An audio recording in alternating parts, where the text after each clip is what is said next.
Shalom, bertemu lagi dengan saya Didit Yuli. Dalam kesempatan kali ini saya akan menanggapi ceramah dari Ustadz Firanda, di mana beliau mengatakan bahwa Yesus bukan anak Allah, sebab Allah tidak pernah beranak ataupun diperanakkan. Nah, bagaimana cara orang Kristen menanggapinya dan juga menjelaskannya? Sebelumnya, mari kita lihat videonya. Dikafirkan. Apalagi yang mengatakan Isa anak Allah, lebih parah lagi.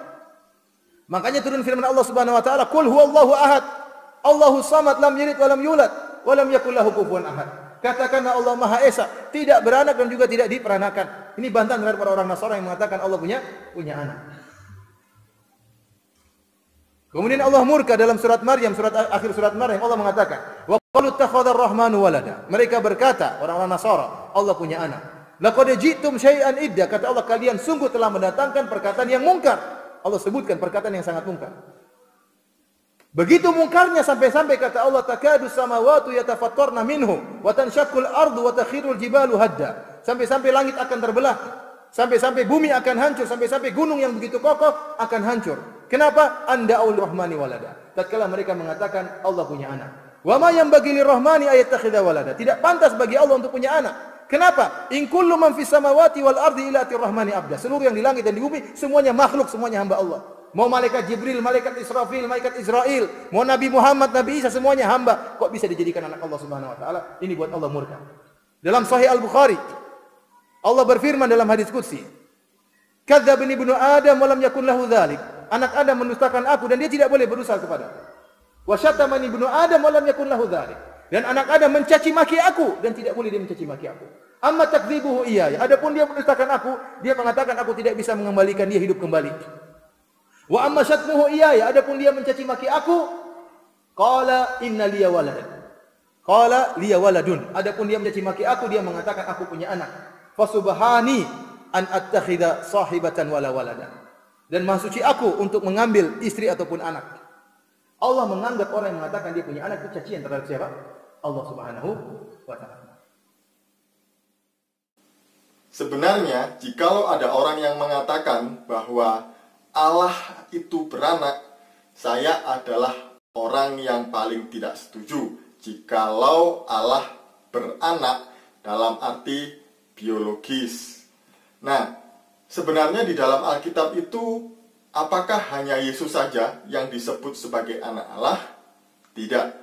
Karena ada ayat-ayat di dalam Alkitab yang mengatakan bahwa ada anak-anak Allah yang bukan Yesus.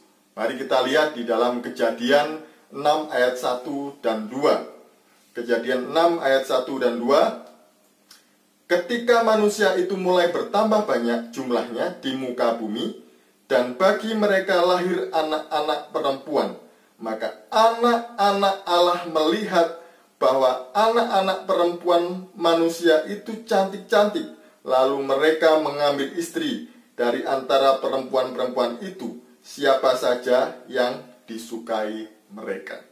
Kemudian Ayub 1 ayat 6 dikatakan demikian, "Pada suatu hari datanglah anak-anak Allah menghadap Tuhan, dan di antara mereka datanglah juga iblis." Kemudian mari kita lihat di dalam Matius 5 ayat yang ke-9. "Berbahagialah orang yang membawa damai, karena mereka akan disebut anak-anak Allah."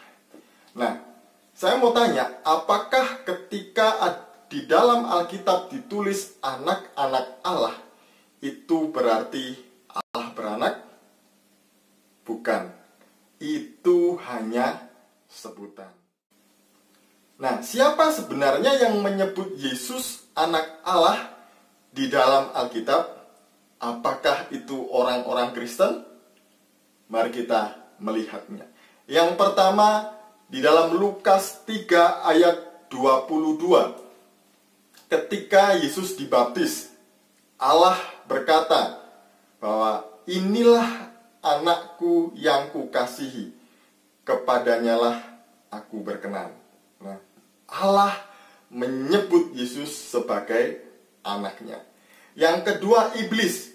Di dalam Matius pasal 4 ayat 3 dan seterusnya, ketika iblis mencobai Yesus, iblis juga memanggil Yesus sebagai anak Allah. Kemudian yang ketiga adalah kepala pasukan dan juga prajurit yang menyalibkan Yesus ketika dia mengetahui bahwa Yesus telah mati dan kemudian terjadi gempa bumi yang sangat dahsyat. Di dalam Matius 27 ayat 54, mereka berkata, sesungguhnya dialah anak Allah. Kemudian iblis yang merasuki orang Gerasa, dia juga berkata demikian, apa urusanmu dengan aku, hai Yesus, anak Allah yang maha tinggi? Lukas 8 ayat 28. Kemudian malaikat di dalam Lukas 1 ayat 32, ketika malaikat menyampaikan kabar kepada Maria bahwa dia akan mengandung. Nah, di dalam Alkitab tidak ada yang tertulis bahwa orang Kristen yang menyebut Yesus sebagai anak Allah. Tetapi Allah sendiri pun menyebut Yesus sebagai anaknya. Iblis pun mengakui bahwa Yesus adalah anak Allah. Kepala pasukan dan prajurit-prajuritnya juga mengakui bahwa Yesus adalah anak Allah. Kemudian iblis yang merasuki orang di Gerasa juga mengakui bahwa Yesus adalah anak Allah yang maha tinggi. Dan kemudian malaikat juga mengakui Yesus adalah anak Allah. Jadi pertanyaannya, apakah anak Allah yang diberikan kepada Yesus ini itu berarti Allah itu beranak? Secara biologis Allah menikah, punya istri, kemudian istrinya melahirkan dan dinamai Yesus gitu anaknya? Bukan. Ini hanya sebutan. Ini hanya gelar yang diberikan kepada Yesus bahwa dia adalah anak Allah, bukan dalam arti secara biologis. Nah, saya mau bertanya, ketika ada orang yang mengatakan anak kunci, apakah kunci itu beranak? Kemudian ketika ada orang mengatakan anak gunung, apakah gunung beranak? Ketika ada orang mengatakan anak tangga, apakah tangga maksud saya juga beranak? Kemudian jika ada orang yang mengatakan anak Indonesia, apakah bangsa Indonesia ini beranak? Tidak, bukan? Bahwa itu hanya sebutan. Sekali lagi, itu hanya sebutan. Itu hanya gelar yang melekat di dalam diri Yesus. Dan bukan berarti harafiah. Jadi, jelaslah di sini ya, apa yang dimaksud sebagai anak Allah. Nah, inilah jawaban dari saya.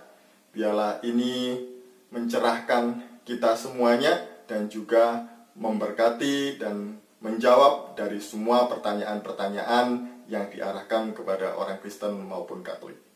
Shalom, Tuhan Yesus memberkati.